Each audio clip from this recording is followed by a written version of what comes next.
Hello, good afternoon. Excellent. All right, we think we have done these conferences many, many times, and this will work smooth. This is, after all, technology. Things happen. My name is Arun Gupta. I work for Couchbase. Couchbase is a NoSQL database company, and I run their developer advocacy team. So as part of that, my goal is to come and talk to developers, architects, customers, partners, and help them be effective users of NoSQL. Today my talk is going to be about microservices design patterns. I'm a technologist at heart, so I like talking about technology. And these are based upon the customers that I've talked to, the developers I talked to, and these are some thoughts gathered around that topic. I believe in transparency, so the slides are available on my blog. You can send a mail to me, send me a tweet. A little bit about me, I'm an avid runner. I like to run. I run a few marathons. And I also believe passionately in educating kids and bringing them up to speed in technology. It's our responsibility to educate our next generation. So this is a book that I authored with my son on Minecraft modding, targeted very well at an 8, 9-year-old kid who have never done programming in Java. So your first Java lesson does not have to be public static void. Your first Java lesson could be make a bigger TNT explosion. So that's a cool thing. Let's take a look at what do you mean by microservices design pattern? What is really microservices? But before we get into that, let's take a look at how do we design a monolith application. Monolith application is where all of your UI, persistence, business logic, everything is all packaged up for the entire application into one big archive. One archive could be a var, could be an year, whatever it is, pick your flavor, but that's sort of what it is packaged as. Now, the UI, persistence, business logic, they can use different algorithms, different logic, different layers, and that's perfectly all right. We know how to scale these applications. We can run multiple instances. Horizontal scaling works for them very well. You typically have multiple instances running, say multiple instances of Wildfly, front-ended by a load balancer, and then you call the client calls it. That's one way. Var is definitely a lot popular, or you can do year as well. But the point being, they're all done, they scale exactly the same way, horizontally. What are the advantages of monolithic application? Well, the first one is they're typically packaged in a single archive. What that means is, the tools, like NetBeans, my favorite tool, if I use NetBeans, it knows exactly how to package a war file. During development time, it's a lot easier for me to play around with it. And it's a single archive. And because it's a single archive, when I bring up that archive, everything that is needed for the application is live. Live in the sense that means it's ready, and you can actually, you can talk to the different services. And what that also means is it's very easy to develop, because that's what we have been used to, and that's the tools, that's the tool chain that we are used to, kind of fits integrately and fits nicely with our complete tool chain. How do we version these applications? There's one big application, think of a shopping cart application with user, catalog, order, and things like that. But let's say I deployed version 1. Now, a tiny portion of my business logic changes. I package up the whole thing all over again, and then I deploy version 2, even though nothing has changed in UI or database layer. Something changes in the UI layer, I package up the whole thing again. The whole thing is packaged again, even though nothing has changed in database or business logic. Everything goes all over again. A tiny change in database, again, the package of the whole thing again. So that's sort of the nature of monolith, because it's all mixed up together. So with keeping that in mind, very limited background of monolith, what are some of the disadvantages of a monolith application? They are difficult to deploy and maintain. Typically, monoliths are built over a period of time. Our team starts greenfield development, they're happy with it. The team lead change, company acquire a new technology, new members come into the team, even though you are following good design patterns, but over a period of time, that gets, your pasta actually becomes your spaghetti. So it becomes messy that way. The other problem with it here is, because typically your archive is big, it takes a while to download the application or deploy the application, it's an obstacle to frequent deployments. You can't build sort of a CI/CD pipeline. God forbid if you're using WebLogic, it takes a few minutes to start up, and deploying an application is a chore over there. So things like that makes it harder for you if you're married to a particular stack. And last but not the least is because of that monolithic nature, you are tied to a particular stack. Because the entire application is built using it. It doesn't really allow you to innovate or be more polyglot or use the right tool for the right job. Nope, corporate mandate is Java EE, everybody gonna use Java EE. So these are some of the known devils, so to say, of a monolith application. This wonderful book is called Art of Scalability, and it talks about how you can scale your application. First on x-axis, which is what we are aware of, which is horizontal scaling. Stateless application, spin up multiple servers, that's cool. Then there is then there is z-axis scaling, which is sharding. Request comes from EMEA data center. Comes from North America data center, so on. Now, the interesting part is the y-axis scaling, which basically gives us infinite kind of a scale on how you can scale your application. And that's called as functional decomposition. Now, this is a definition that I built when I was leading the microservices strategy at Red Hat, and I still believe in this definition of microservices. So if you were to put sort of few words together, keywords, which really define microservices, I think this is how I would still define it. It's an architectural approach, so it doesn't say you should use this particular stack or that particular stack. It's an architectural approach. It doesn't say you should use REST or Swift or proto-buffers or Thrift or whatever it is. So it's purely an architectural approach. It allows you to take a bigger application, functionally decompose into smaller applications. Each application is typically built by a full stack team. The team is fully independent, they can make the choices. They have a very well-defined context in terms of how the applications are going to talk to each other. And it's not really meant for a hello world application. You don't want to build a hello world microservice. Yes, you want to build it to get a feel for it, but it won't give you ROI. There's no immediate ROI. It takes a while to get an ROI for that. So when do you use microservices? Do you build everything with microservices? Just like any new technology that comes up, REST comes up, SOAP gets dead. No, SOAP is useless. Then something REST 2.0 comes up, then REST 1.0 goes dead. So it's not like that. So you don't really start looking at everything as a nail if you have a microservices hammer. Let's see how our applications are built today. There is a UI, business logic, and persistence. Those are sort of the three-tier architecture. Your end goal is order user catalog. So the way you build applications today is, your UI, business logic, persistence teams, so to say, they will contribute to create all three different applications. Well, UI team will contribute to all three. Similarly, business logic team will contribute to all three, and persistence team will contribute to all three. As I say, any microservice talk is not complete without Conway's law. So Melvin Conway was a research scientist back in the 70s and still around doing presentations, etc. But he said, your code structure will very closely mimic how your organizational structure is. So in that sense, yes, your application may behave as expected, but people who are maintaining it, they will be easily able to smell, oh, this was written by a different team, and by a different team. And that makes it that much more of a maintenance nightmare. So essentially, the very first characteristic of microservices is you should build a team around business capability. If you want to build an order functionality, build an order team. And that's a full stack team. You say, hey, you have the right to implement it the way you want to implement it. Similarly, a catalog team. In that, you have a UI, persistence, business logic, all the components included in there.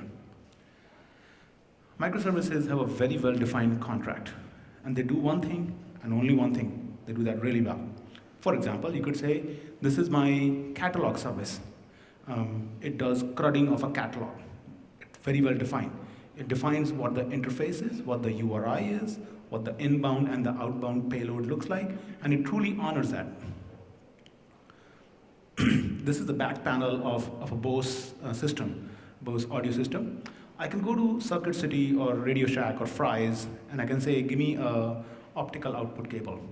I can bring it home, and I can plug it into here, and into my speakers, and it'll work. Why? Because these are well-defined, clearly defined interfaces that the industry is conforming to.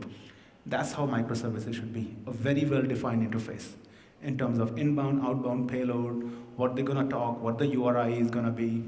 Now there are lots of ways. Remember, it's an architectural principle, so there is no one recommendation on how you're gonna do it. So you can pick how you wanna define it. You're gonna define it in a document, you're gonna define it using Swagger, or how you're gonna define it is completely up to you. But microservice should have a very clearly defined interface. Another picture here of a home wireless network. In the middle, what you see is a Wi-Fi router, and then around are some of the devices that are typically connected at a home. Now, the fact that I get a new iPhone, or I need to replace my iPhone or upgrade my iPhone, doesn't mean the entire network has to go down, or that should impact my television or my son's laptop. It shouldn't be the case. That's how microservices should be. Each service, once you have defined the versioning scheme, once you have defined the payload, they are independently replaceable or upgradable. So today, I might be using order service implemented in one particular stack. Tomorrow I figure out it would be better implemented in this stack, more efficient, but just because the fact that I am actually implementing versioning very well, I should still be able to upgrade it. That's where you think about rolling deployments and stuff like that comes in handy. Anybody knows what movie is this? Spider-Man. That's Uncle Ben. Uncle Ben said, with great power comes great responsibility. Now, Netflix is sort of a 1,000-pound gorilla in the room where we talk about microservices. Netflix, it runs on Amazon data center, 3 data centers, hot. Europe, US, and Asia. On a given day, 35% of traffic, 35% of the internet traffic is Netflix. My son comes back from home right away, first thing turns on Netflix. My other son comes back home, first thing turns on Netflix. Now, at a given time, we probably have 4 devices playing Netflix, and only 2 are being watched. That's normal, and that's what adds to the bandwidth. And that's all implemented using microservices. Now think about that scale, first of all. Then think about it, at Netflix, any developer can release any feature, any point of time. But what that means is, if the feature breaks down, you're not asking an ops team to fix for it. You are responsible for fixing it. What that means is, if the feature breaks down, you get a call at 3 in the morning. Now, if the ops team is not getting a call at 3 in the morning, you will write a lot more responsible code. That's what it means. You got a power, but you have a responsibility of maintaining it. So your responsibility is not done. Your responsibility starts at conception and is all the way until the service is retired. Not just throwing your war file over the wall, giving it to ops team, and then ops team maintains it. Let's go back to Netflix example. On a given day, Netflix calls an Edge API. Edge API is the network. Edge API is where they receive calls from different devices, into the Netflix network. They receive a call that, okay, stream this movie, and that API then leads to fanning out inside Netflix network. Again, all over Amazon. On a given day, they receive 50 billion calls, billion with a boy. They receive 50 billion calls. Now those 50 billion calls fan out to 5 to 6 calls within the network just to make things happen, all done in a microservices way. That's a lot of calls going over network, all over Amazon. Not all the calls succeed, most of the calls do, 95% of the calls succeed, but that's still a pretty high failure rate. So how do you do? Well, failure is not a feature, it's a requirement. That's where you look about it, oh, I'm gonna call a service on the network. If this breaks, I have a plan B. If this breaks, I have a plan C. If this breaks, I'm gonna gracefully degrade to a lower quality of service. But you don't throw a 500 not found exception or 405 method not supported exception. You don't do that. For example, let's go back to Netflix. A friend of mine was receiving high definition video, and for a couple of minutes, the service was interrupted. The high definition was downgraded to low definition, and then automatically upgraded back to high definition. That's acceptable, as opposed to completely stop streaming altogether. So that's sort of the model you want to think about. So it's very much a requirement. Take a look at Hystrix. It's a beautiful library by Netflix. Requires a lot of work. So it's not easy, by the way, in any chance. So, but Hystrix is a library that supports you building those design patterns. What movie is that? Apollo 11. Excellent. Apollo 11 had a classic problem. These guys went up in the space. Their oxygen level was fantastic, but their carbon dioxide level was growing to the point that astronauts all would have died and we would have never gotten Apollo 11 back. But at that time, they had to build an exhaust system. Take a square, jam it into a round hole. And if we look about it, when we build our applications, that's how we build them. My corporate has a ULA of WebLogic or Oracle or whatever that is. I'm going to jam everything in there because that's where my corporate is paying money. Microservices in that sense allows you to be polyglot. Use the right tool for the right job.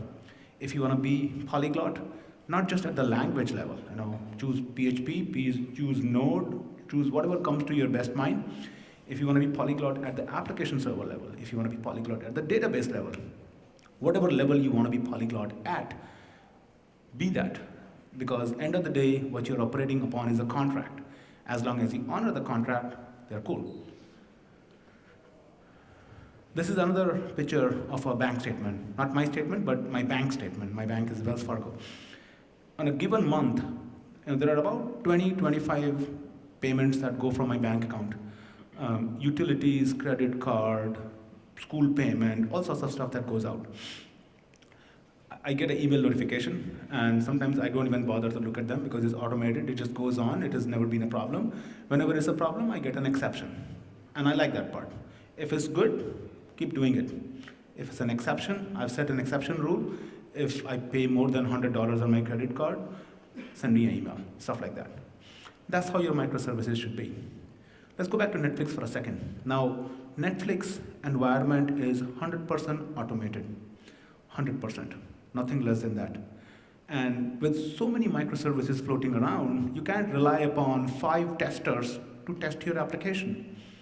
There is no testing team. Every developer builds their service, every developer tests their service, every developer DevOps their service. So it's fully automated. It's a completely self-service infrastructure.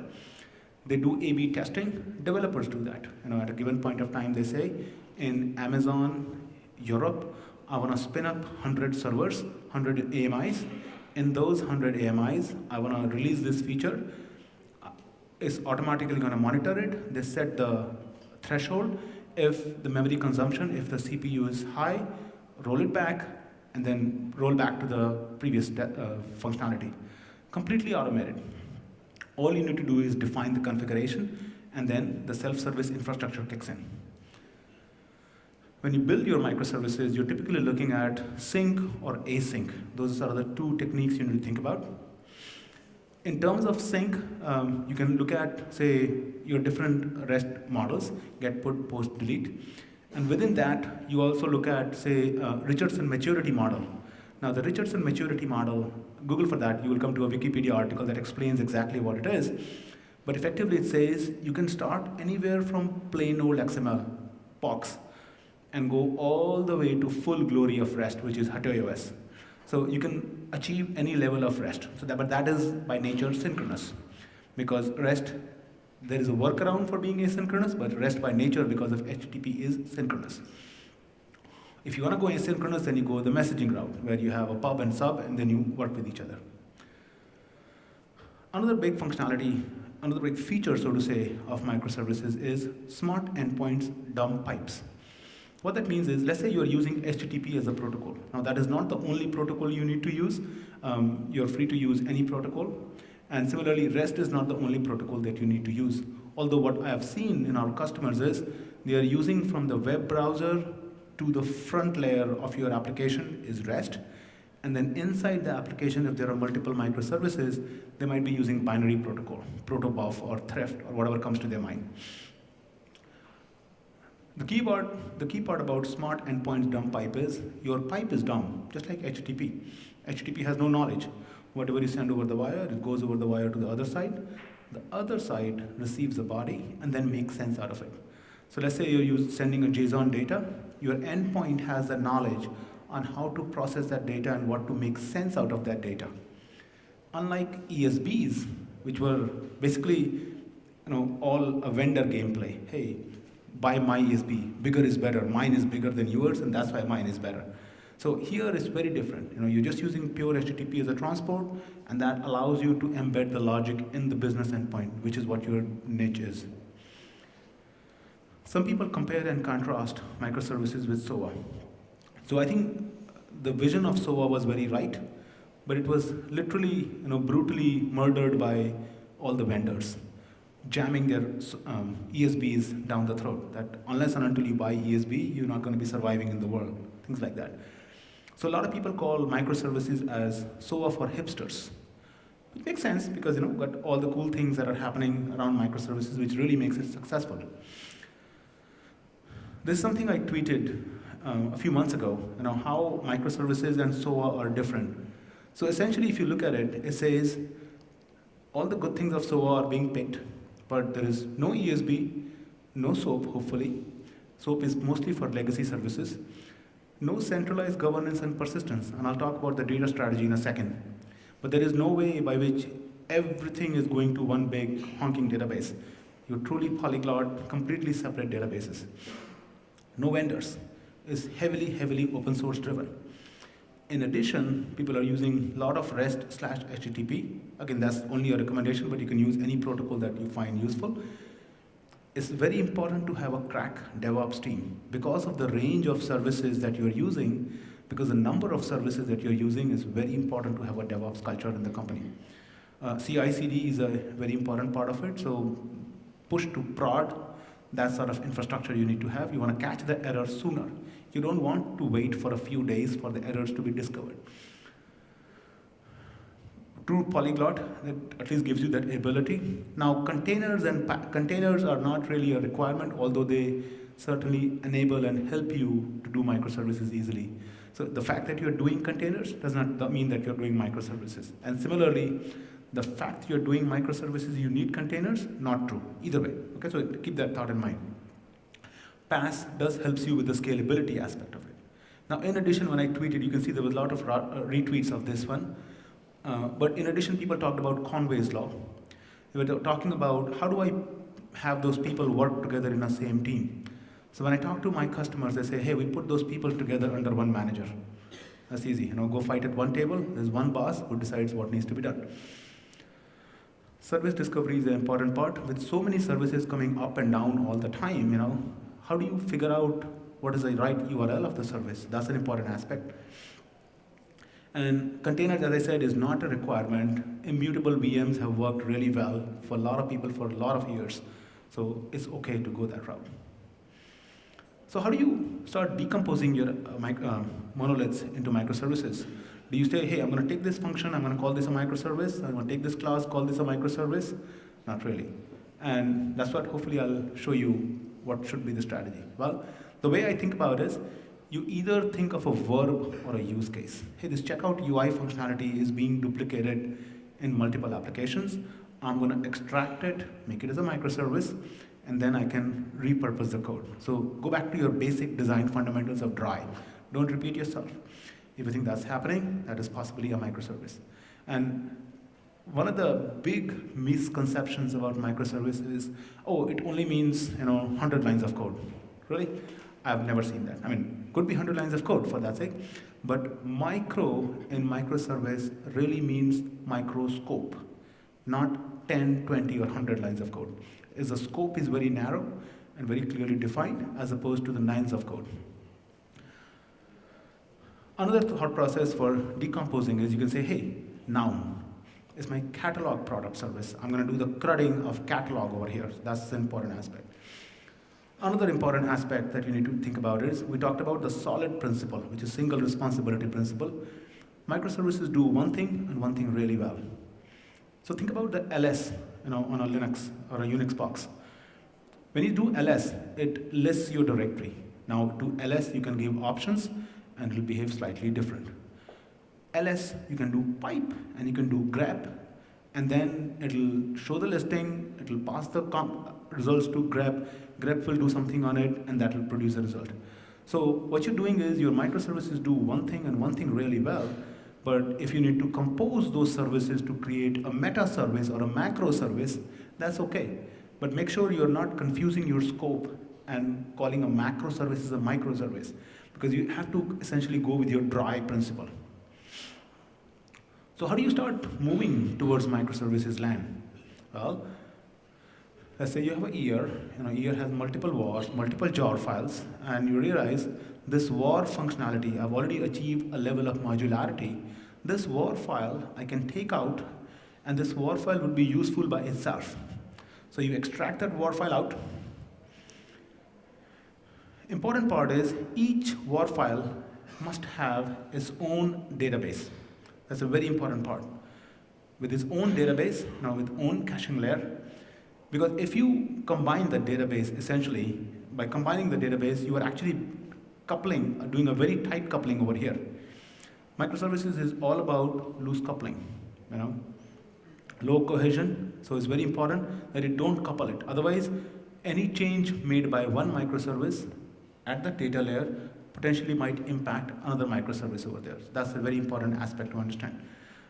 Each microservice has its own database.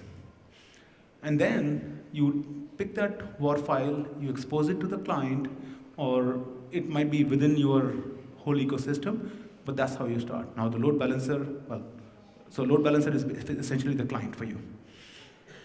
All right, so let's look at some design patterns on, let's say you have identified microservices, you have taken a one big monolith, you have broken down into multiple services, you have identified, that's typically a big challenge. What is going to be my microservice? What's going to be my scope, effectively?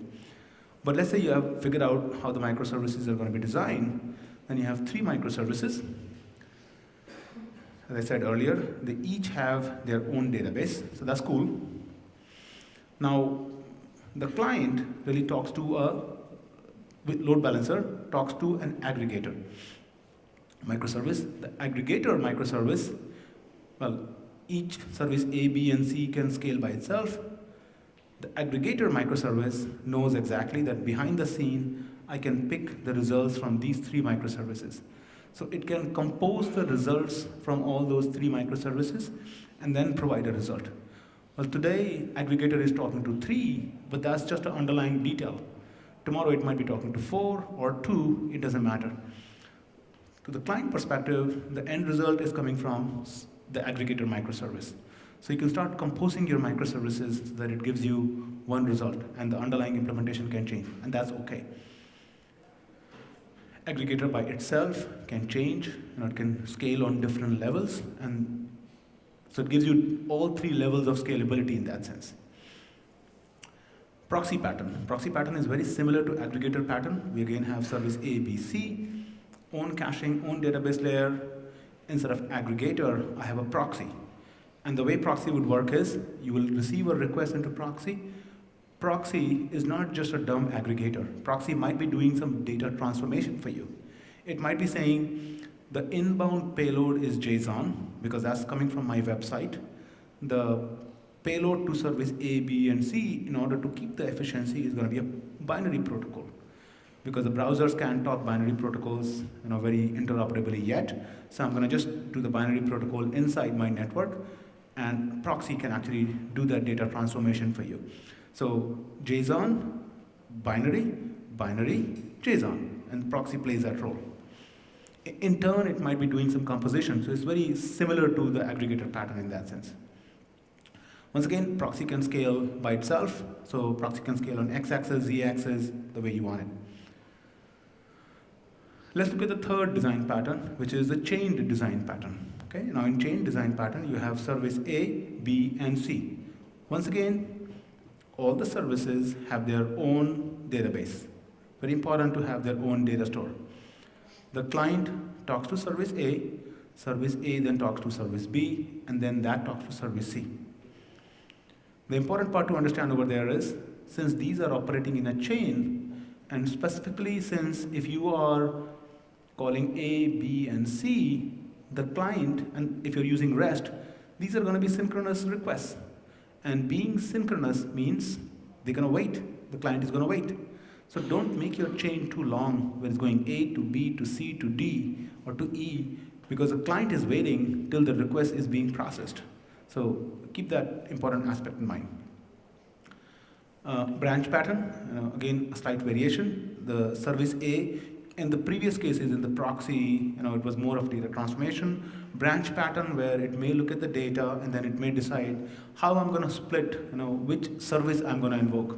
So it might say I might invoke service B, or I might invoke service C and D, which are actually in a chain. So some of the design patterns to keep in mind on how you're going to compose the services. Remember here, service B, C, and D are independent microservices that you have created. And those might be internal, those might be external, and how you want to do it, that's completely up to you.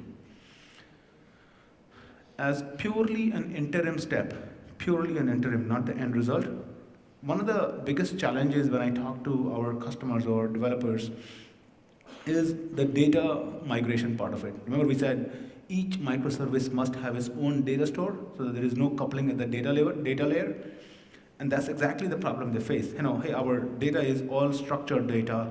We don't know how to rip it apart, how to denormalize it so that we can start separating the data. So I think that's the important aspect you need to understand. So purely as an interim step, as I said, service C and D in this case in a chain possibly are sharing data. And they're sharing data in the sense there is one database, but there are products like JBoss Data Virtualization, which allows you to create virtual views for your two different microservices. And you can do that. But that's purely as an interim step. That should not be the end goal. Now, so far we have been all talking about synchronous, like using REST-based protocol. More commonly used would be the asynchronous protocol in that case. So in the asynchronous world, you will have the client talking to service A, which might be then talking to service C, and B, C, and D services are talking to each other by publishing and subscribing to messages and then producing the result back. So again, I'm just showing some topologies. You get an idea of how I'm thinking about it, and then when you go back home and try to implement it, you can start playing it around. So one of the things, I authored this dzone ref card on microservices. So all the design patterns that I just explained are very well documented over there on how they should be implemented. There's a lot more detailed explanation about microservices. So everything I talked about is explained in a very clear language in this dzone ref card. It's been one of the very popular dzone ref card. So feel free to download it and play with it. You can just Google dzone ref cards. And this is ref card number 220. Lots of microservices. So what do we do next? Well, we talk about more microservices, and don't shoot me for that. So what are some of the advantages of microservices? Well, let's see. Microservices are done using domain-driven design heavily. We'll talk about that as well, but the idea is you want to build your microservices for a particular domain. My domain is catalog. So all my classes are going to be named like that. And because the scope is small, hopefully you're not writing hundreds of classes for doing that CRUD. If you're writing hundreds of classes, you're probably using Ruby on Rails or something like that. Hopefully you're not using that anymore. It's a legacy technology. But the fact that you're using a more modern technology, you probably have less lines of code in your web application. And the scope is small. The team is small, it's a lot easier to do greenfield development, but because the code is small, of the scope, it's easier to maintain as well. Code is small, scope is small, hopefully your archive is small. If your archive is small, the application starts up much more rapidly. Nowhere in the Java EE application servers, it says the application servers have to start slow. Look at Wildfly, it's freaking fast. It starts up really quick in 2 seconds. And in your real production, whether it starts in 2 seconds or 3 seconds, you only get a bragging right for 2 seconds. 2 to 3 really doesn't matter that much in the production time frame, honestly. But the point being, your archive is small, it can really start up a lot faster. And it also speeds up your deployments. Because your deployments are fast, you don't really have to start a deployment, go for a coffee, come back, wait for the deployment to be done, and then move to the next step. Because the app is deploying rather fast, with every commit, you can say, go deploy it, test it. And that happens rather quickly. We talked about y-axis decomposition, but in addition to y-axis decomposition, each service can definitely scale on x-axis and z-axis. So your catalog service can scale independently, your order service can scale independently, their needs, their requirements might be completely different, so you're doing the right thing for the right service. You're scaling them appropriately. One service might need horizontal scaling, other might need vertical scaling, you do the right thing for the right job. Because you're working in a microservices way, it helps you isolate your problem. Go back to Netflix. Now, in Netflix, remember we talked about Edge API. The call comes in through the device, goes to the Edge network.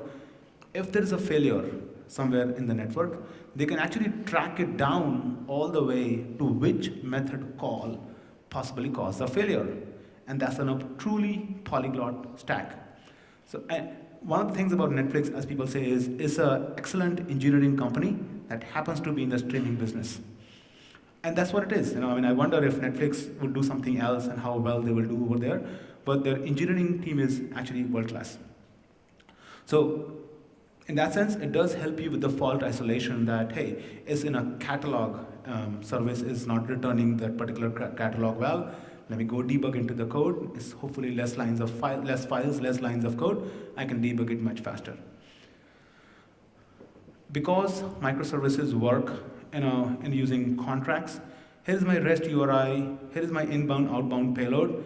It eliminates a long-term commitment to a technology stack. What that means is, say today you are using Spring, you realize Spring is legacy, I'm going to move to Java E7, that's a more modern stack.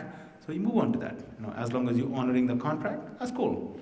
Today you're using Ruby on Rails, you don't like it anymore because it's legacy. I'm going to move to a more modern stack, maybe use Node.js. Sure, you can move to that as long as you're honoring the contract.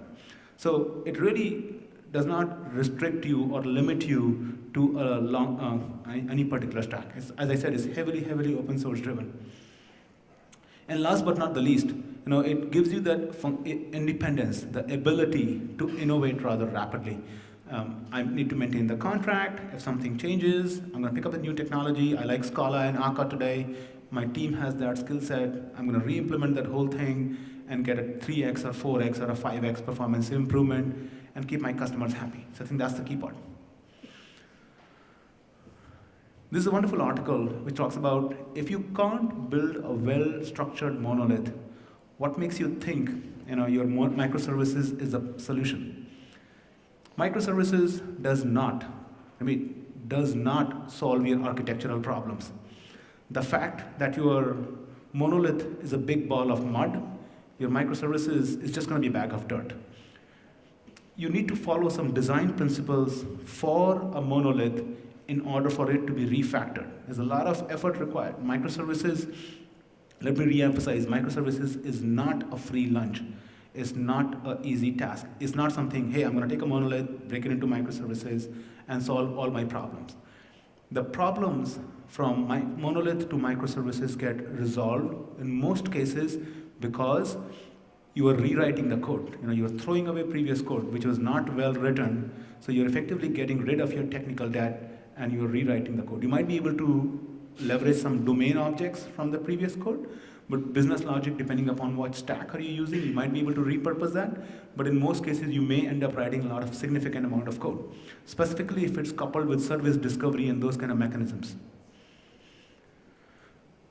So what are some of the design principles for monoliths in that case? Okay, so I want to make sure, one of the thought process is, when you want to do microservices, start with a monolith first approach. That's one of the thought process. Not valid all the time, but people think about it that way.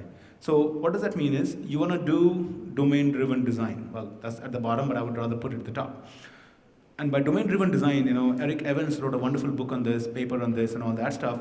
But essentially saying is, you define your domain objects, you define how you're going to operate on them, and then you write your business logic that implements that domain. So that's an important aspect. You do separation of concerns using MVC, Model View Controller. I met a customer a couple of years ago they were happy using, they built their website using JSP. And they said, yeah, I'm using MVC.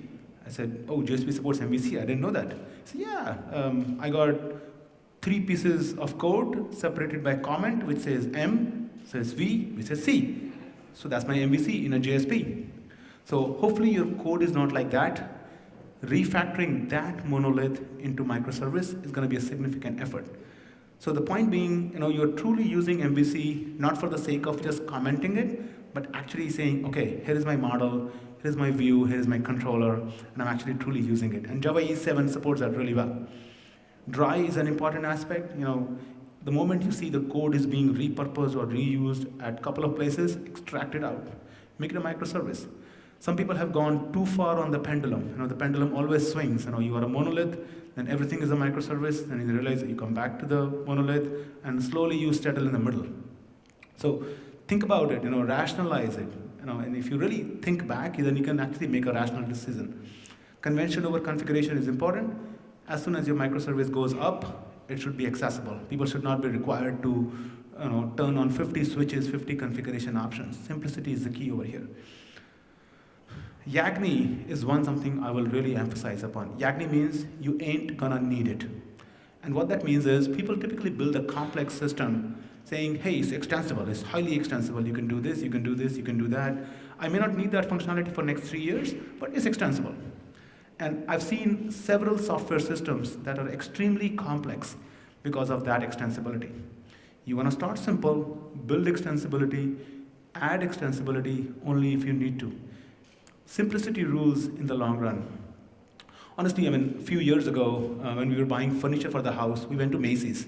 Macy's is a store in the US. We were looking at different sofas over there. We were looking at a extremely bright red sofa. Now, my wife really liked it. So then we talked to the agent over there. She says, this red sofa is like this. You would like it every day, and one day you will just hate it, and then you don't want to live in the house. So in the long run, she said, simplicity is what rules. We ended up buying a black sofa that still stays in our house. I don't know what would have happened 15 years ago if we would have bought the red sofa. It might have stayed, but we might have thrown it out.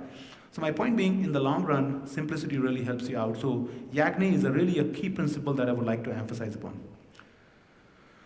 So what I did is, I built a monolith. Shopping cart is a classic example. People say it's a hello world, but I don't need to explain the domain in case of shopping cart. But effectively in my shopping cart, I have user, catalog, and order service. Okay? Built it as a WAR file, deployed on Wildfly, and then I refactored it. I refactored it to be a microservice. Okay? So this is how my refactored application looks like. If I go back here, you can see there is user, catalog, and order on the far left.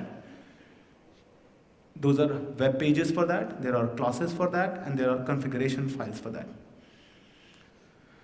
All I did was refactored it into a user class, user archive, an order archive, and a catalog archive. These are 3 separate WAR files now. They have their independent web pages, classes, and configuration files. Okay? So that's the first separation, and I'll show the code for that. Once that separation was done, then each service had to be registered, because I might be running multiple copies of user service or catalog service or order service. So each service registered in a service registry. And I'll talk about service registry in a second, but service registry is where you say, here's a logical name and here's a physical name of the physical address of the service. Okay? So you register that in a service. Now the shopping cart UI at the top layer is where you say,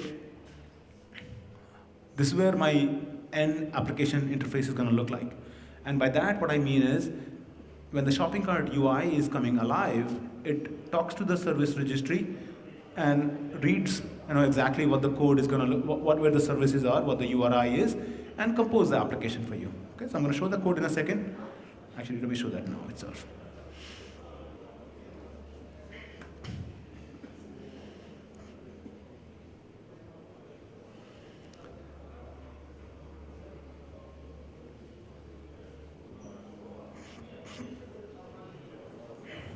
So here's my shopping cart monolith, or actually microservice.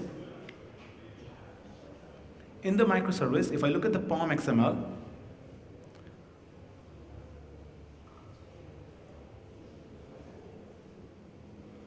in the POM XML, I have my Java EE dependency here. I have other dependencies. The key part I want to highlight here is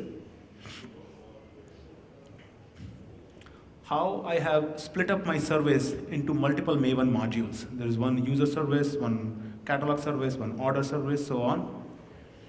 If I look at my different modules here, it's a multi-Maven module. If I look at my services module here,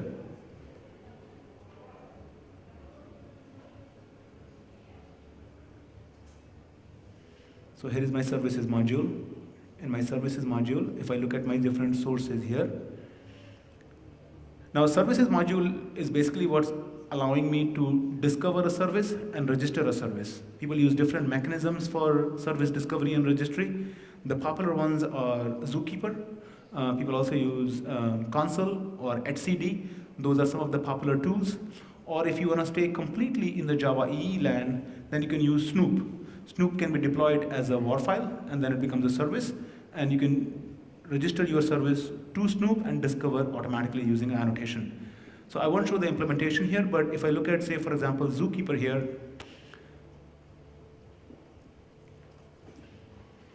here is my Zookeeper service, but I'm going to show you the implementation of it.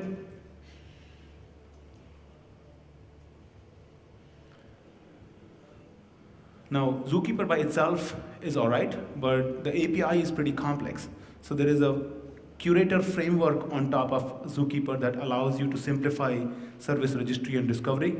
So in the code here, it basically says, how do you set up Zookeeper, and how do you register for a service? Effectively in Zookeeper, you're assigning a node, and then how do you unregister a service, and how do you discover a service, okay? So that's that. Now if I look at, say, my catalog service here, in my catalog service, I inject the kind of service registry I like. In this case, I'm saying Zookeeper services. And all I'm saying is, get me the Wildfly host and the port name. Because remember, the Wildfly could be running in Docker, could be running in cloud, could be running locally. So I want a standard way to get the host and the port name. I get that wherever it's running, and I register for a logical name of a service. I register multiple URIs. And once I've registered it, I grab that for registry, and at discovery, if I look at it here,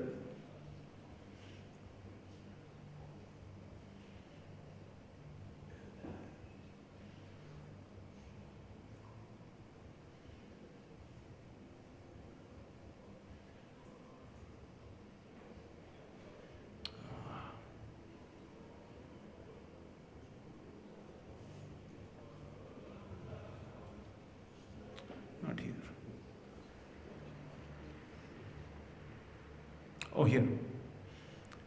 In here, I'm registering the service and I'm unregistering the service. And I got the endpoint URI here itself. So what I'm going to do is, I'm going to actually jump to the conclusive slide here. So pretty much I want to leave with this one slide here, which says, is microservices a silver bullet? Does it solve world hunger? Does it, you should change everything to microservices? Martin Fowler definitely has written lots of articles on microservices, and he talks about, don't even consider microservices unless you have a system that's too complex to manage as a monolith. Monoliths have served us really well, really well up until now. Just because there is a new way to architect your application, yes, you should evaluate it, but don't just try to migrate it for the sake of it. Wix.com, and Arun, he gave a talk here today. He explained how did they went on their microservices journey. It took them 2 years to migrate a monolith into microservice. So it's not an easy task. CI, CD, DevOps, it's a very fundamental cultural change that you need to go through. All the slides, all the code that I talked about are available on this URL. So this is my GitHub repo. If you want to understand how to deploy microservices using Docker, that's in this lab. And the dzone ref card I was talking about, that is at the bottom URL. So by all means, we encourage sharing, sharing, the knowledge with your friends and back at your work. So take it away. We believe in transparency, and we are happy if you want to share the information. Thank you.